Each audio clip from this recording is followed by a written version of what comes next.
윤 여사는 떨리는 목소리로 고백했습니다.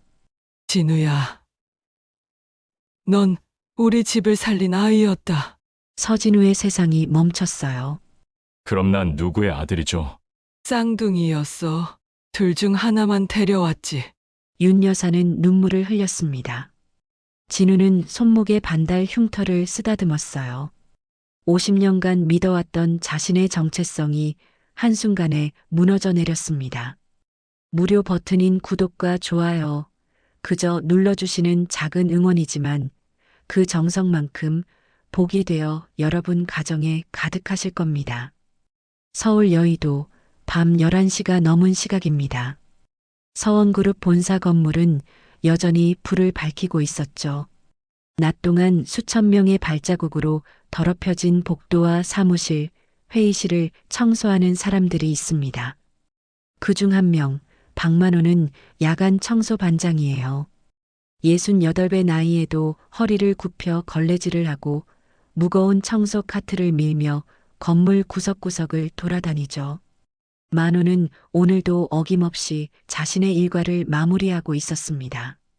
마지막 층의 화장실 점검을 끝낸 뒤 만호는 작은 휴게실로 들어갔어요. 낡은 사물함 문을 열자 그 안에는 작은 헝겊 주머니 하나가 조용히 놓여 있었습니다. 만호는 그 주머니를 꺼내 손바닥 위에 올려놓았어요.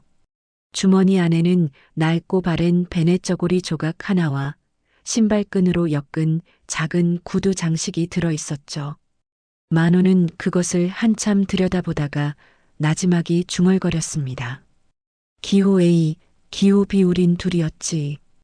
그의 목소리에는 오랜 세월 삭지 않은 그리움이 묻어났어요. 만호는 그 물건들을 다시 조심스럽게 주머니에 넣고 가슴 주머니에 소중히 집어넣었습니다. 그리고는 천천히 일어나 퇴근 준비를 마쳤죠. 지하로 내려가는 길, 만호는 구내식당을 지나쳤어요. 이미 문을 닫은 시간이었지만 분식 코너의 아줌마가 정리를 하고 있었습니다. 만호를 보자 아줌마는 환하게 웃으며 손을 흔들었어요. 아이고, 반장님 또 늦게 가시네요. 만호는 공손히 허리를 숙여 인사했습니다. 오늘도 수고 많으셨어요. 아줌마는 늘 그렇듯 국물을 한 국자 더 떠서 만호에게 건넸죠. 이거라도 드시고 가세요. 밤에 찬바람 맞으면 안 되잖아요. 만호는 고맙다는 인사를 여러 번 하며 따뜻한 국물을 후루룩 마셨습니다. 그 온기가 가슴까지 스며드는 것 같았어요. 한편 같은 시각 같은 건물의 최상층 서원그룹 회장실에서는 또 다른 68배 남자가 깨어 있었습니다. 서진우 회장이에요. 진우는 책상 위에 쌓인 보고서들을 하나씩 검토하고 있었죠. 안경을 벗어 눈을 비비고 뻐근한 어깨를 주무르며 잠시 창밖을 바라봤습니다. 새벽 공기가 차갑게 느껴지는 시간이었어요. 진우는 창문을 살짝 열었습니다.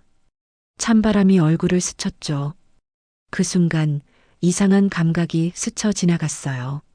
새벽 공기 연탄 냄새 같네. 진우는 혼잣말을 중얼거렸습니다.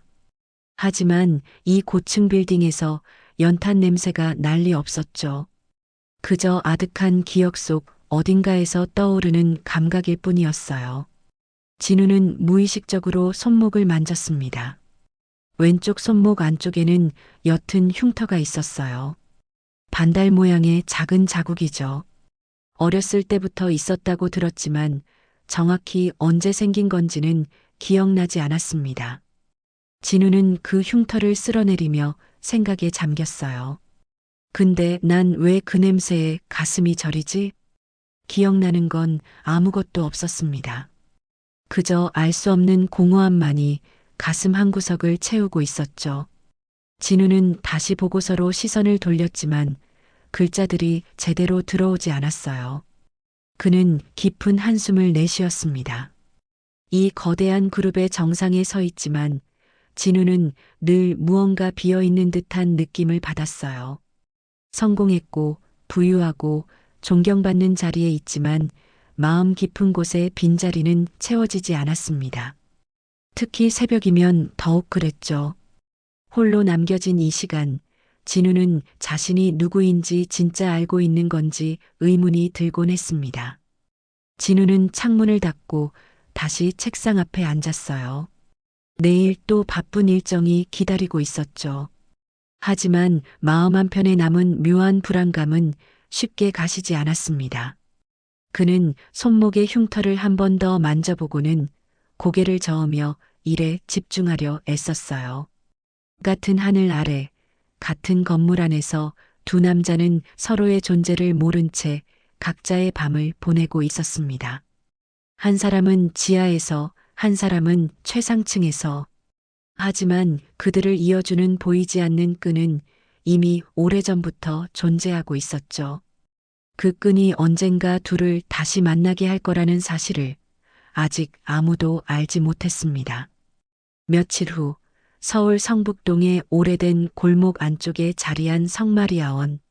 한때 수십 명의 아이들이 뛰놀던 이곳은 이제 재개발을 앞두고 있었습니다. 원장 수녀님이 지난달 별세하시면서 그 손녀뻘 되는 상근자 지은이 유품 정리를 맡게 되었죠. 29의 지은은 사회복지사로 이곳에서 몇 년째 일하고 있었어요. 원장 수녀님의 작은 방에는 오래된 서랍장과 나무 상자들이 가득했습니다. 지은은 하나하나 조심스럽게 열어보며 정리를 시작했죠. 낡은 묵주, 성경책, 흑백 사진들, 그러다 구석에 놓인 박스 하나를 발견했어요. 박스를 열자 먼지가 날렸습니다. 안에는 바랜 대장 노트 여러 권이 차곡차곡 쌓여 있었죠. 지은은 그중 가장 오래된 것으로 보이는 노트를 꺼내 펼쳤어요. 빛바랜 잉크로 또박또박 적힌 기록들이 보였습니다. 1975년 11월 3일 무연고 쌍둥이 접수. 표시명 기호 A, 기호 B. 지은의 눈이 그 문장에 멈췄습니다. 쌍둥이라는 단어가 마음에 걸렸어요. 페이지를 넘기자 종이에 붙어 있던 오래된 폴라로이드 사진 한 장이 떨어졌죠. 지은은 그것을 집어들었습니다. 사진 속에는 반쯤 찢긴 베넷 저고리가 찍혀 있었어요. 사진 뒷면에는 연필로 휘갈겨 쓴 메모가 있었습니다. 한 벌을 둘이 나눠 입혔음. 언젠가 찾으러 오신다면 증거로. 지은은 가슴이 철렁 내려앉는 느낌을 받았어요. 이 기록은 단순한 입양 기록이 아니었습니다. 노트를 더 살펴보니 페이지 한쪽 여백에 작은 글씨로 덧붙인 메모가 보였죠. 비중 1명, 외부 브로커 통해 입양 의혹, 관련 가게 윤아묵의 약국, 서아묵의 상회. 지은은 그 이름들을 보고 무언가 떠올랐어요. 서아묵의 상회라니 혹시 그 서원그룹과 관련이 있는 건 아닐까? 지은은 급히 인터넷 검색을 시작했습니다. 서원그룹의 역사를 찾아보니 창업자가 1970년대 작은 무역상회에서 시작했다는 기록이 나왔죠. 그리고 창업자의 부인 성함이 윤 씨였어요. 지은의 손이 떨렸습니다. 이건 그냥 우연이 아닐 수도 있었어요. 지은은 노트를 가방에 챙겨놓고 성마리아원을 나섰습니다. 확인해야 할 것들이 있었죠. 며칠간 지은은 조심스럽게 주변 탐문을 시작했어요. 오래된 약국, 동네 어르신들, 그리고 성마리아원 근처에서 오래 살아온 사람들을 만났습니다. 그러던 중 한 할머니가 말씀하셨죠.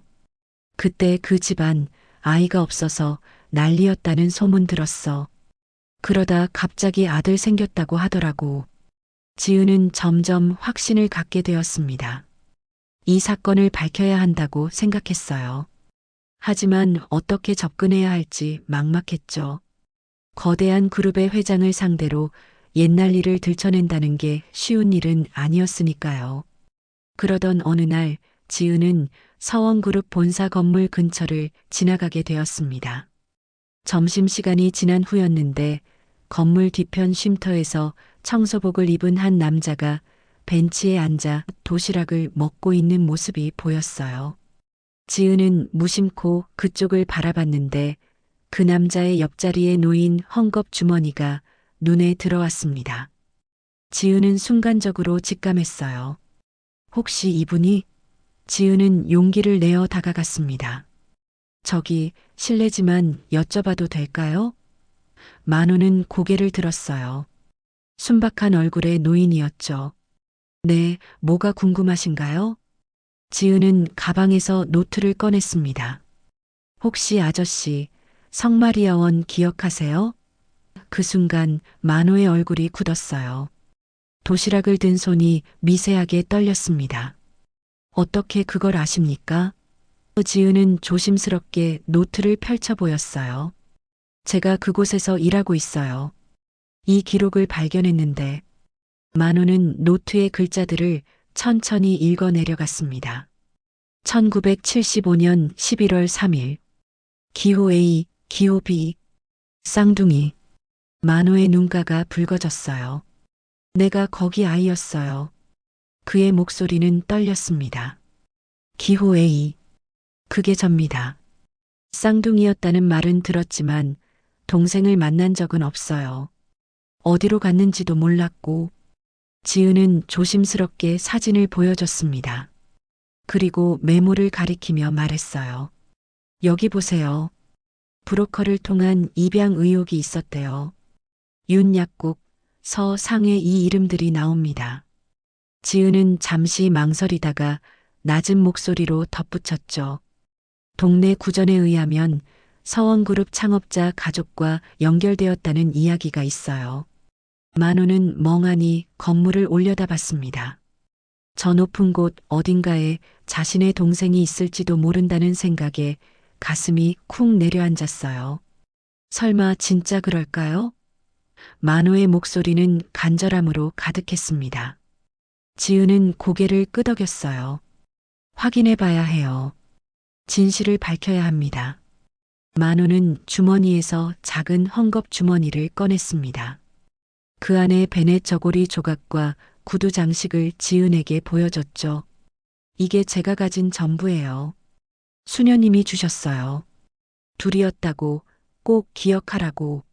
지은은 그것을 보며 확신했습니다. 이 사건의 진실을 반드시 밝혀내야 한다고. 지은과 만호는 그날부터 조심스럽게 증거를 모으기 시작했습니다. 지은은 도서관과 신문 자료실을 뒤졌고 만호는 자신의 기억을 더듬으며 단서를 찾아 나섰죠. 일주일 동안 둘은 퇴근 후 늦은 시간까지 만나 자료를 정리했어요.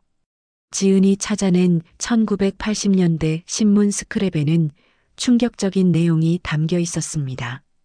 불법 입양 브로커 일당 검거, 고아원과 유착 의혹이라는 제목의 기사였죠. 기사 속에는 여러 고아원의 이름이 나열되어 있었고 그 중에 성마리아원도 포함되어 있었어요. 하지만 관련자들의 이름은 가려져 있었습니다. 당시 사건이 조용히 묻힌 것처럼 보였죠. 만호는 그 기사를 읽으며 주먹을 꽉 쥐었습니다. 그때 이미 문제가 있었다는 거네요. 지은은 고개를 끄덕이며 다른 자료를 펼쳤어요. 여기 봐요. 윤약국 광고예요. 1976년 지역 신문에 실린 거죠. 낡은 신문 한 켠에는 작은 약국 광고가 있었습니다. 주소를 확인해 보니 성마리아원에서 불과 몇 블록 떨어진 곳이었어요. 지은은 또 다른 자료를 꺼냈습니다. 그리고 이건 서상회 개업 기념 사진이에요. 흑백 사진 속에는 젊은 부부가 가게 앞에서 웃고 있는 모습이 담겨 있었죠. 여자의 얼굴을 자세히 보니 지금의 서원그룹 홈페이지에 나오는 윤 여사의 젊은 시절과 닮아 있었습니다. 만호는 사진을 한참 들여다봤어요. 정말 같은 사람일까요? 지은은 노트북을 꺼내 검색을 시작했습니다. 서원그룹 창업주의 가족관계, 윤 여사의 과거 행적을 찾아봤죠. 기록은 단편적이었지만 시기와 장소가 묘하게 일치했어요. 그러던 중 지은은 결정적인 단서를 발견했습니다. 여기요. 이거 봐요. 지은이 가리킨 기사에는 서원그룹 창업주의 아들 서진우 회장의 어린 시절 사진이 실려 있었어요. 자선 행사에서 찍은 사진이었는데 회장이 손을 들어 손수건을 흔드는 장면이었죠. 지은은 사진을 확대했습니다. 손목 보세요. 여기. 만호가 눈을 가까이 대고 봤어요. 손목 안쪽에 희미하게 보이는 자국이 있었습니다. 반달 모양의 흉터였죠. 지은은 숨을 죽이며 말했어요. 성마리아원 기록에 나와 있었어요. 비중 1명, 아기 손목에 선천성 흉터가 있다고. 반달 모양이라고요. 만호의 가슴이 두근거렸습니다. 진우 회장님이 내 동생일 수도 있다는 거예요? 지은은 조심스럽게 고개를 끄덕였어요. 가능성이 높아요. 나이도 똑같고 시기도 맞고 흉터까지. 만호는 떨리는 손으로 자신의 헝겊 주머니를 꺼냈습니다. 베네 저고리 조각을 만지작거리며 말했죠. 그럼 어떻게 해야 하죠? 어떻게 확인할 수 있을까요? 지은은 잠시 생각에 잠겼습니다. 직접 전해보는 게 어떨까요? 회장님께 편지를 쓰는 거예요. 이 증거들과 함께. 만호는 불안한 표정을 지었어요. 받아주실까요? 저 같은 사람이 갑자기 나타나서 형제라고 하면. 지은은 만호의 손을 꼭 잡았습니다. 해봐야 해요. 진실을 알 권리가 있잖아요. 그날 밤 만호는 쪽방에서 편지를 썼습니다. 글씨가 서툴렀지만 마음만은 진심을 다해 적어 내려갔어요. 회장님께. 저는 박만호라고 합니다. 1975년 11월 3일 성마리아원에 맡겨진 쌍둥이 중 기호 A였습니다. 혹시 당신도 그날 거기 있었나요? 혹시 당신도 기억하시나요? 편지를 다 쓰고 나서 만호는 베네 저고리 조각을 작은 봉투에 넣었습니다. 그리고 짧은 쪽지를 덧붙였죠. 1975년 11월 3일 성마리아원. 쌍둥이. 혹시 당신도 기억하나요? 만호는 봉투를 꼭 쥐고 한참을 앉아 있었어요. 용기를 내야 했습니다. 다음 날 아침 만호는 일찍 출근했어요. 평소보다 1시간이나 일찍 도착해서 임원 전용 엘리베이터 앞에 섰습니다. 회장이 출근하는 시간을 기다린 거죠. 하지만 경호원들이 만호를 가로막았어요. 여기는 임원 전용입니다. 일반 직원은 출입할 수 없어요. 만호는 손에 든 봉투를 보여주며 말했습니다. 이걸 꼭 회장님께 전해주셔야 해요. 정말 중요한 겁니다. 경호원은 의심스러운 눈빛으로 봉투를 쳐다봤죠. 무슨 내용인데요? 만호는 떨리는 목소리로 대답했어요. 개인적인 아주 오래된 일입니다. 꼭 본인이 직접 보셔야 해요. 경호원은 난감한 표정을 지었지만 만호의 간절한 눈빛에 결국 봉투를 받았습니다. 비서실로 전달은 하겠습니다. 하지만 회장님이 직접 보실지는 모르겠네요. 만호는 깊이 고개를 숙였어요. 감사합니다. 정말 감사합니다. 만호는 그날 하루 종일 가슴이 두근거렸습니다. 일을 하면서도 자꾸만 위층을 쳐다봤어요. 혹시 연락이 올까? 혹시 회장이 직접 찾아올까? 온갖 상상이 머릿속을 스쳤죠. 하지만 하루가 지나도 이틀이 지나도 아무 소식이 없었습니다. 만호는 지은에게 연락했어요. 아무 답이 없어요. 혹시 못 받으신 걸까요? 지은은 위로했습니다. 시간이 필요할 거예요. 회장님도 놀라셨을 테니까요. 하지만 만호의 불안은 점점 커져만 갔습니다. 혹시 그냥 무시당한 건 아닐까? 혹시 자신이 너무 앞서 나간 건 아닐까? 그렇게 일주일이 흘렀습니다. 만호는 거의 포기하고 있었어요. 그런데 어느 날 저녁 청소를 마치고 퇴근하려던 순간 누군가가 만호를 불렀습니다. 박만호 씨? 돌아보니 정장을 입은 남자가 서 있었어요. 비서실에서 나왔습니다. 잠깐 이야기 좀 할 수 있을까요? 만호의 가슴이 쿵 떨어졌습니다. 드디어 답이 온 걸까요? 만호는 떨리는 마음으로 비서실 직원을 따라갔습니다. 하지만 기대와는 달리 그가 안내받은 곳은 회장실이 아니라 지하 주차장 구석의 작은 회의실이었어요. 직원은 차가운 표정으로 봉투 하나를 내밀었죠. 이거 돌려드립니다. 만호가 보낸 바로 그 봉투였어요. 겉봉은 뜯기지도 않았습니다. 만호는 어안이 벙벙했죠. 이게 무슨? 직원은 서류 한 장을 꺼내 탁자 위에 놓았어요.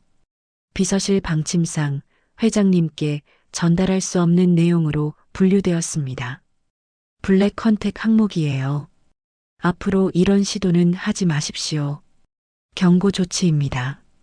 만호는 그 말을 듣고 온몸에 힘이 빠졌습니다.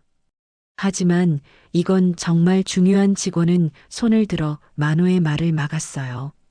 더 이상의 접촉 시도는 업무 방해로 간주될 수 있습니다. 청소 용역 계약 해지 사유가 될 수도 있고요. 조심하십시오. 만호는 봉투를 떨리는 손으로 받아들었습니다. 안에 들어있던 베넷 저고리 조각은 그대로였어요. 회장은 이걸 보지도 못한 겁니다. 만호는 절망감에 고개를 떨구었죠. 직원은 차갑게 덧붙였어요. 회장님은 바쁘신 분입니다. 이런 식으로 접근하지 마세요. 그리고는 돌아서서 나가버렸습니다. 만호는 한참 동안 그 자리에 멍하니 앉아 있었어요. 결국 아무것도 할 수 없는 걸까? 그냥 이대로 포기해야 하는 걸까? 만호는 지은에게 전화를 걸었습니다. 안 돼요. 회장님은 보지도 못했대요. 비서실에서 막았어요. 지은은 분노했죠. 그럴 수가요. 이건 개인의 권리 문제인데. 지은은 다른 방법을 생각했습니다. 공개적인 자리에서 접근하는 건 어떨까요? 곧 서원그룹 창립 50주년 기념 행사가 있어요. 장학회 후원 행사인데 일반인도 참석할 수 있대요. 만호는 불안한 목소리로 물었어요. 거기서 뭘 할 수 있을까요? 지은은 단호하게 말했습니다. 직접 보여드려야죠. 증거를요. 며칠 후 서원그룹 본사 대강당에서는 창립 50주년 기념식이 열렸습니다. 화려한 무대와 수백 명의 하객들로 가득 찬 행사장이었죠.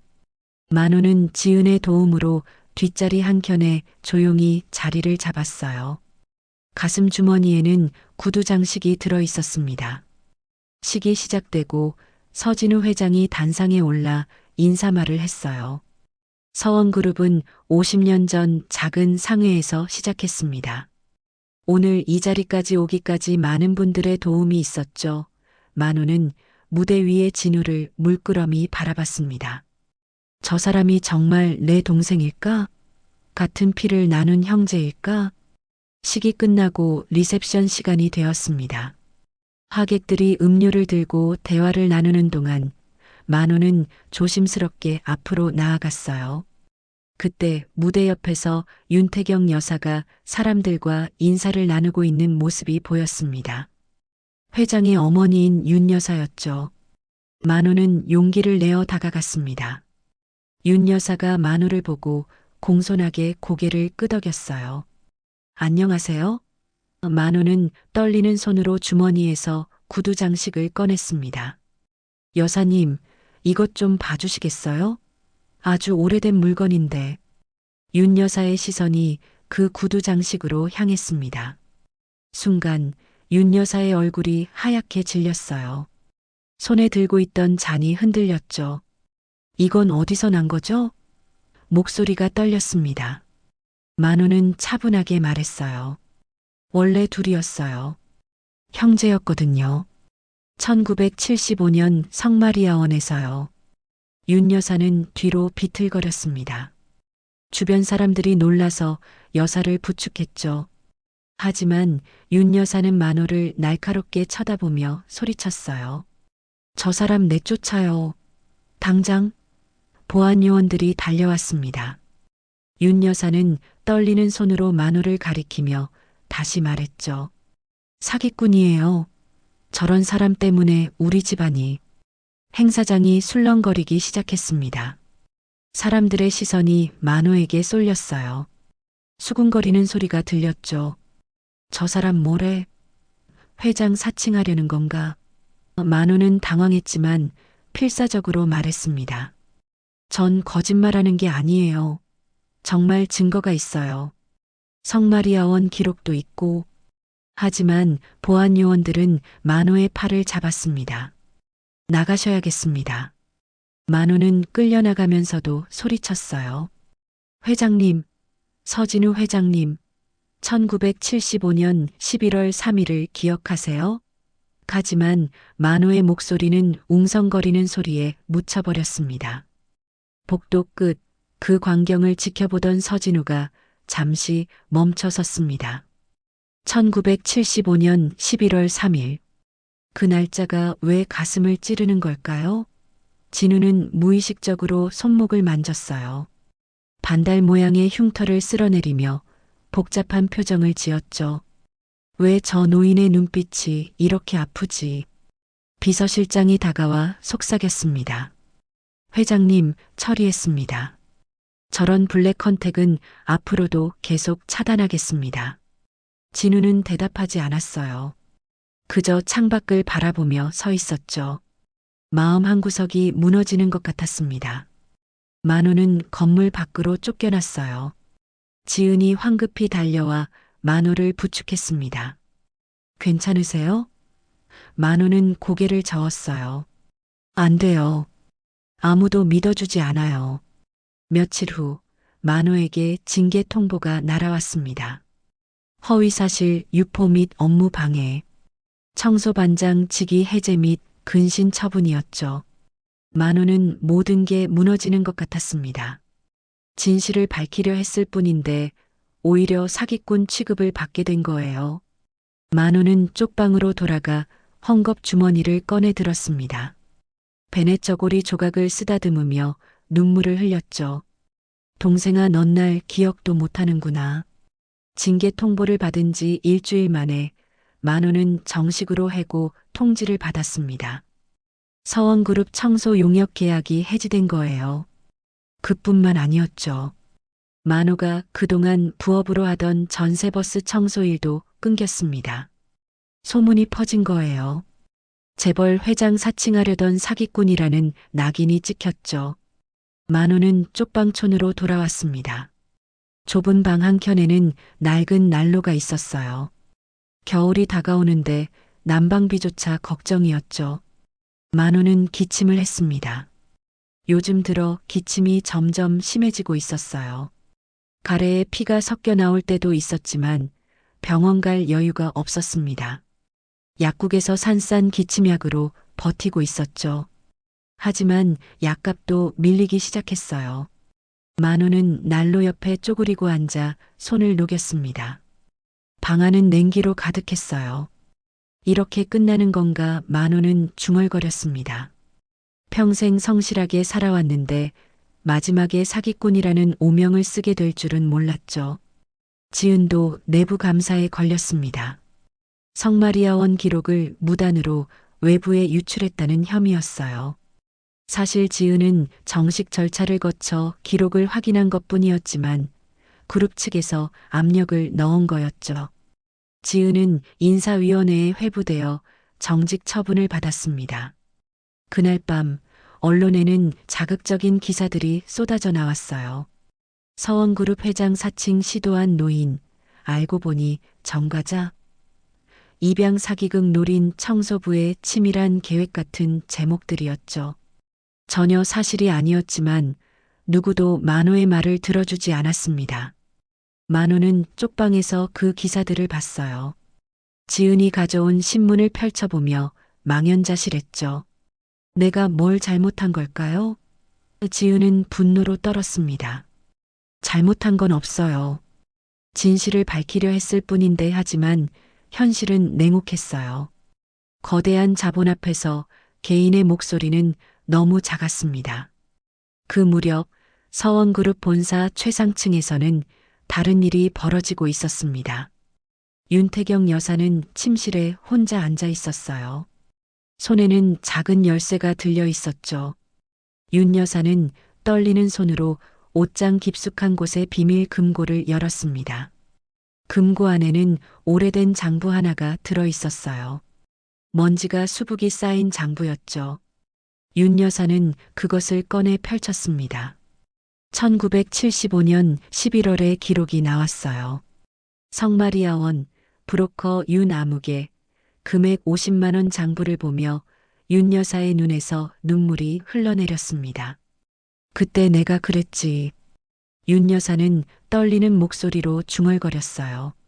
아이가 없던 우리 집안, 무너지는 가문, 시댁의 압박. 윤 여사는 1970년대로 돌아갔습니다.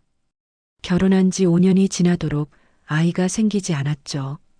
시댁에서는 매일같이 구박했고 남편은 사업 실패로 술만 마셨어요. 그때 약국을 운영하던 친척 오빠가 귓속말을 했습니다. 방법이 있어. 아무도 모르게 아이를 얻을 수 있어. 윤 여사는 절박했어요. 가문을 살려야 했고 자신의 자리를 지켜야 했습니다. 그래서 브로커의 말 한마디에 손을 내밀었던 거죠. 쌍둥이 중 한 명만 데려가세요. 건강한 아이예요. 브로커의 말이 귓가에 맴돌았습니다. 윤 여사는 그날 밤 고아원에 갔었어요. 어둠 속에서 아기를 안아왔죠. 구두 장식 하나가 아기의 손에 쥐어져 있었습니다. 윤 여사는 그것을 떼어내 버리려다가 차마 그러지 못하고 집에 숨겨두었어요. 하지만 세월이 흐르면서 그 기억은 깊이 묻혔습니다. 아들 진우는 잘 자랐고 서원그룹은 번창했죠. 윤 여사는 스스로를 속였어요. 내가 잘 키웠으니까 이게 맞는 거야.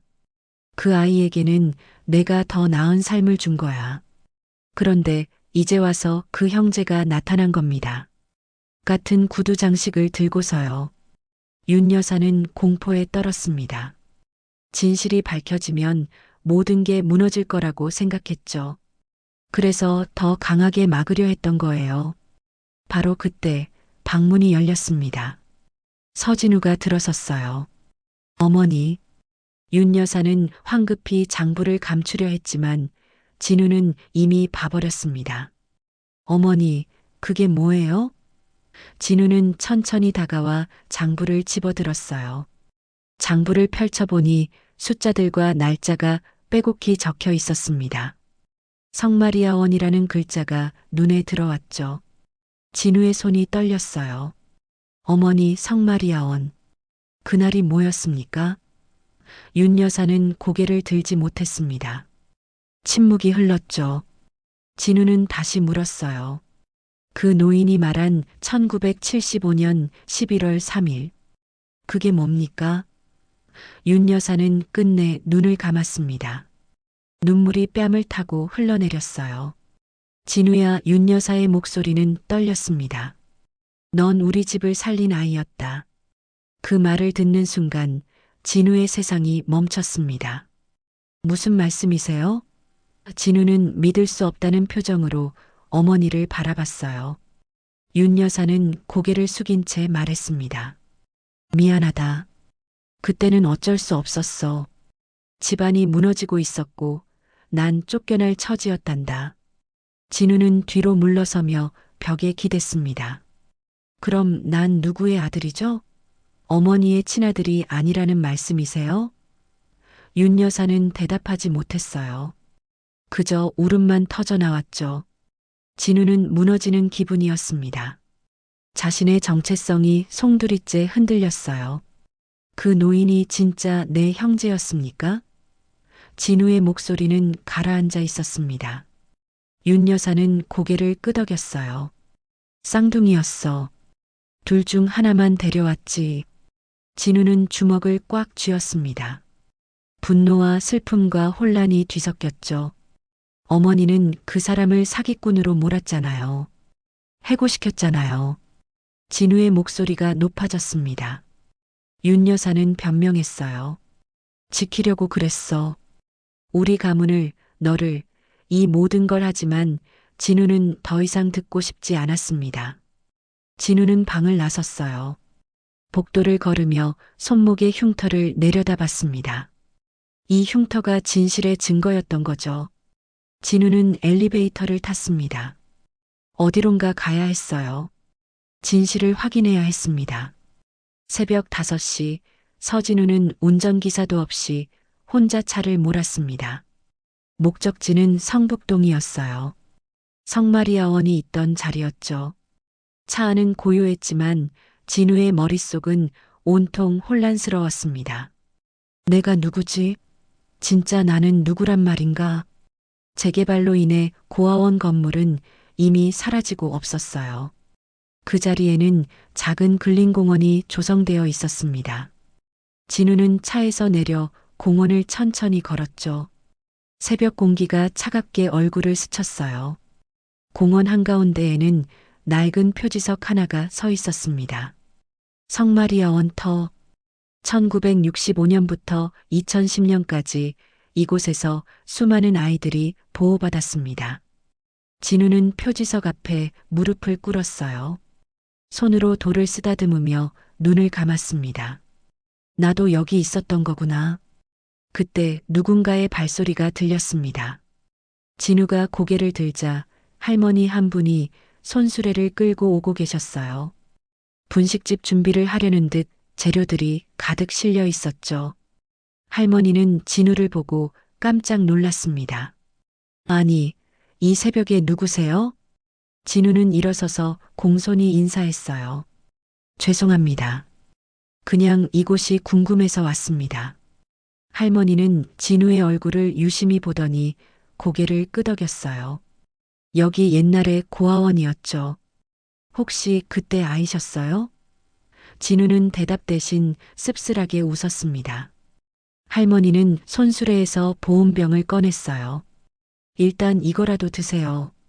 어묵 국물인데 따끈해요. 진우는 감사하다며 종이컵을 받았습니다. 따뜻한 국물이 목을 타고 내려가자 왠지 모를 위안이 느껴졌어요. 감사합니다. 할머니는 진우 옆에 앉았습니다. 저기 공중전화 부스 있던 자리 보이시죠? 바로 저기서 옛날엔 애들 울음소리가 끊이질 않았어요. 엄마 찾는다고, 배고프다고 할머니의 목소리에는 안타까움이 묻어났죠. 진우는 그 방향을 바라보며 가슴이 먹먹해졌습니다. 할머니의 시선이 진우의 손목으로 갔어요. 소매 사이로 보이는 흉터였죠. 할머니는 눈을 크게 떴습니다. 저 모양 내가 기억해요. 진우는 깜짝 놀라 할머니를 쳐다봤어요. 예, 이 흉터를요? 할머니는 천천히 고개를 끄덕였습니다. 반달 흉터. 그날 쌍둥이였거든요. 둘 다 같은 자리에 똑같은 흉터가 있었어요. 선천적인 거라고 수녀님이 말씀하셨죠. 진우의 심장이 빠르게 뛰었습니다. 할머니 그날을 기억하세요? 1975년 11월 3일을요? 할머니는 눈을 감고 기억을 더듬었어요. 그날 비가 많이 왔었죠. 여자 한 분이 아기 둘을 안고 왔어요. 공장 화재로 다쳤는지 손에 화상 자국이 있더라고요. 옷은 남루했고 신발도 다 해져 있었어요. 진우는 숨을 죽이고 할머니의 말을 들었습니다.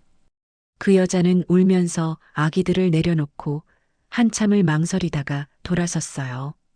근데 몇 걸음 가다가 다시 돌아와서 아기들을 또 안아보고 그렇게 몇 번을 반복했죠. 그러다 결국 문 앞에 놓고 뛰어갔어요. 뒤도 안 돌아보고요. 할머니의 목소리가 떨렸습니다. 진우는 주먹을 꽉 쥐었어요. 그 여자 엄마였던 거군요. 진짜 엄마. 할머니는 고개를 끄덕였습니다. 그럼요. 버린 게 아니었어요. 살리려고 둔 거죠. 당시 공장 화재 사고가 많았거든요. 그 여자도 다쳤고 먹고 살 길이 없었을 거예요. 진우는 목이 메었습니다. 그 여자 이름 혹시 아세요? 할머니는 잠시 생각하더니 말했어요. 정선아. 동네에서 다들 선아 씨라고 불렀죠. 공장 다니면서 하루 벌어 하루 먹고 사는 분이었어요. 불쌍한 사람이었죠. 진우는 그 이름을 되뇌었습니다. 정선아 내 엄마. 생전 처음 듣는 이름이었지만 왠지 가슴 깊은 곳에서 울림이 왔어요. 할머니는 한숨을 쉬었습니다. 그 뒤로 그 여자를 본 적이 없어요. 아마 멀리 떠났겠죠. 아니면 할머니는 말을 잇지 못했습니다. 진우는 일어섰어요. 할머니, 정말 감사합니다. 덕분에 진실을 알게 됐어요. 할머니는 진우의 손을 꼭 잡았습니다. 그 쌍둥이 중 한 명이 당신이면 다른 한 명도 찾아야죠. 둘이 만나야 해요. 그게 그 엄마의 소원이었을 거예요. 진우는 깊이 고개를 숙였습니다. 꼭 찾겠습니다. 내 형을 찾겠습니다. 진우는 차로 돌아가면서 전화를 걸었어요. 비서실장에게 연락한 겁니다. 박만호 씨 연락처 찾아줘. 지금 당장. 비서실장은 당황했습니다. 회장님, 그 사람은 블랙 컨택으로 분류된. 진우는 단호하게 말했어요. 내가 직접 만나야 해. 위치 파악하고 연락 달라. 진우는 전화를 끊고 손목 흉터를 내려다봤습니다. 형 미안해. 늦었지만 이제라도 찾아갈게. 한편 지은도 포기하지 않고 있었습니다. 정직 처분을 받았지만 진실을 밝히려는 의지는 꺾이지 않았어요. 지은은 도서관에서 오래된 자료를 뒤지며 정선아라는 이름을 찾고 있었죠.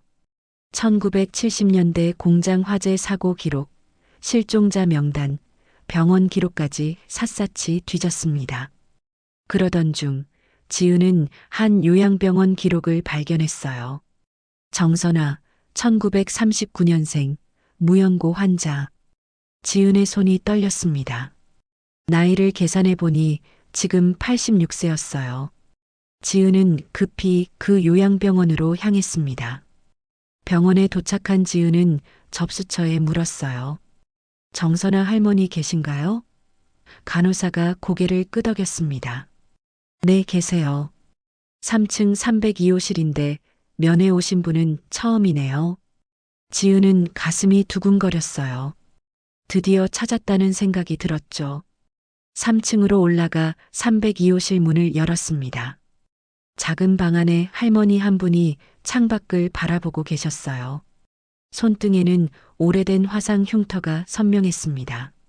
지은은 조심스럽게 다가갔어요. 할머니 정선아 할머니시죠? 할머니는 천천히 고개를 돌렸습니다. 주름 가득한 얼굴이었지만 눈빛만은 또렷했어요. 누구신가요? 지은은 의자를 끌어와 앉으며 말했습니다. 1975년 11월 3일 성마리아원 기억하세요? 그 말을 듣는 순간 정선아의 눈에서 눈물이 흘러내렸습니다. 내 아기들. 지은은 할머니의 손을 꼭 잡았어요. 찾았어요. 두 분 다 살아계세요. 이제 만날 수 있어요. 정선아는 소리내어 울기 시작했습니다. 50년을 기다려온 눈물이었죠. 며칠 후 서원그룹 이사회가 긴급 소집되었습니다. 부회장 서도연이 주도한 회의였어요. 도연은 진우의 사촌 동생으로 오랫동안 회장 자리를 노려왔던 인물이었죠. 회의실에는 중요한 이사들이 모두 모여 있었습니다. 도연이 서류를 펼쳐 보이며 입을 열었어요. 여러분, 최근 회장님과 관련된 출생 논란이 불거졌습니다. 언론에도 흘러나가고 있고요. 이사들이 술렁거렸죠.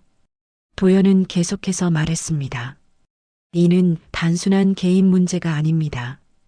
기업의 리스크예요. 주가에도 영향을 미칠 수 있습니다. 한 이사가 물었어요. 그래서 제안이 뭡니까? 도연은 냉정하게 대답했습니다. 회장 해임을 상정합니다. 일시적으로라도 물러나셔야 그룹의 안정을 지킬 수 있어요. 회의실이 다시 술렁거렸습니다. 누군가는 동의했고 누군가는 반대했죠.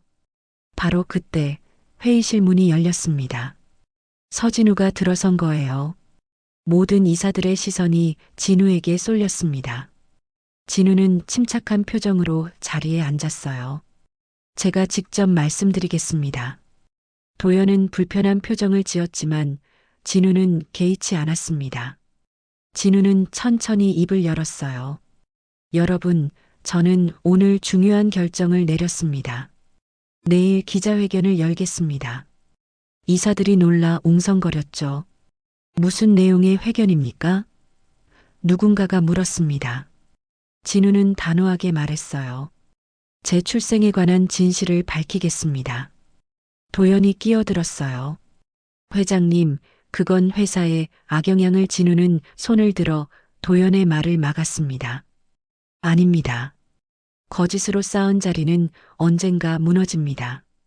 저는 진실을 선택하겠어요. 진우는 자리에서 일어나 회의실을 나섰습니다. 뒤에 남은 이사들은 어안이 벙벙한 표정이었죠. 다음 날 서원그룹 본사 대회의실에는 수많은 기자들이 몰려들었습니다. 카메라 플래시가 끊임없이 터졌어요. 단상 위에는 진우가 홀로 앉아 있었죠. 긴장된 표정이었지만 눈빛만은 확고했습니다. 진우는 마이크 앞에 섰어요. 오늘 이 자리는 제 개인의 진실을 밝히기 위한 자리입니다. 진우는 깊게 숨을 들이쉬었습니다. 저는 지금까지 누군가의 자리를 빼앗고 살았을지 모릅니다. 1975년 성마리아원에서 불법 입양된 아이였습니다. 쌍둥이 형제 중 한 명이었죠. 회견장이 술렁거렸어요. 기자들이 일제히 손을 들었지만 진우는 계속 말했습니다. 저는 그 진실을 뒤늦게 알았습니다. 그리고 제 형을 찾았습니다. 하지만 저희 가족은 그분을 사기꾼으로 몰았고 해고시켰죠. 그 잘못을 사과하려 합니다. 바로 그때 회견장 뒤편 문이 열렸습니다. 만호가 지팡이를 짚고 천천히 들어왔어요. 지은이 옆에서 부축하고 있었죠. 만호는 여전히 초췌한 모습이었지만 눈빛만은 또렷했습니다.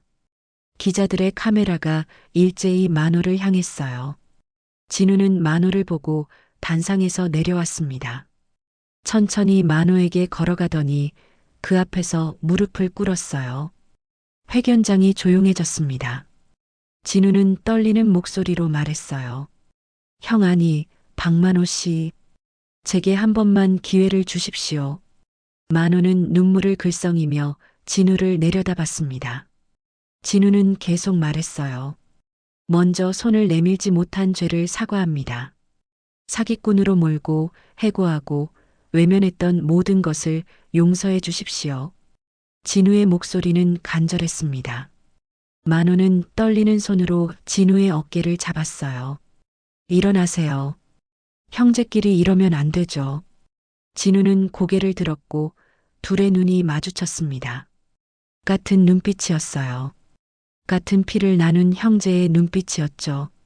그때 지은이 한 여인을 부축해서 들어왔습니다. 손등에 화상 흉터가 있는 노년의 여성이었어요. 정선아였습니다. 지은은 단상 옆으로 선아를 모셨어요. 그리고 마이크를 잡았습니다. 여러분, 이분이 박만호 씨와 서진우 회장님의 생모로 추정되는 정선아 어르신입니다. 회견장이 다시 술렁거렸어요. 지은은 서류를 꺼내 보였습니다. 성마리아원 기록, 동네 증언, 그리고 추가로 진행한 친자 검사 결과가 방금 확정됐습니다. 지은은 결과지를 들어 올렸어요. 유전자 검사 결과 세 분은 생물학적 모자, 관계가 99.9% 확실합니다. 카메라 플래시가 미친 듯이 터졌습니다. 기자들이 질문을 쏟아냈지만 정선아는 그저 두 아들을 바라보며 울고 있었어요. 진우와 만호는 천천히 선아에게 다가갔습니다. 선아는 떨리는 손을 뻗어 두 아들의 뺨을 감쌌죠. 내 아가들. 선아의 목소리는 떨렸습니다. 마지한테는 신발 장식을, 동생한테는 베네 저고리를 남겼단다. 엄마가 버린 게 아니야. 선아는 울먹이며 말했어요. 살려두고 돌아오려 했어. 공장에 불이 나고 엄마가 다치고 돈도 없고 그래서 잠깐만 맡기려고 한 거였어. 만호가 선아의 손을 꼭 잡았습니다. 알아요, 엄마. 다 알아요. 진우도 선아를 안았어요. 엄마 처음 불러봅니다. 엄마. 세 사람은 한참을 그렇게 껴안고 울었습니다. 50년 만의 재회였죠. 회견장에 있던 사람들도 눈물을 흘렸어요. 기자들도 카메라를 내려놓고 그 장면을 지켜봤습니다. 진우는 눈물을 닦고 마이크 앞에 다시 섰어요. 저는 회장직에서 물러나겠습니다. 이사로 남아 그룹을 돕겠지만 최고 경영자 자리는 내려놓겠습니다. 도연은 뒤편에서 그 장면을 보며 복잡한 표정을 지었어요. 자신이 원하던 자리가 생긴 거였지만 왠지 기쁘지 않았습니다. 진우는 계속 말했어요. 그리고 불법 입양 피해자들을 위한 배상과 쌍둥이 장학재단을 설립하겠습니다. 같은 아픔을 겪은 분들을 돕고 싶습니다. 기자들이 박수를 쳤어요. 진우는 만호를 바라보며 말했습니다. 형과 함께 새로운 시작을 하고 싶습니다. 청소용역 회사와 협동조합을 만들어 상생 모델을 구축하겠습니다. 형이 평생 일해온 그 자리에 존엄을 돌려드리고 싶어요. 만호는 고개를 끄덕였습니다. 진우는 다시 선아를 보며 말했어요. 엄마, 이제 저희와 함께 사세요. 저희 집으로 가요. 선아는 눈물을 닦으며 웃었습니다. 그래, 이제 집에 가자. 우리 집으로.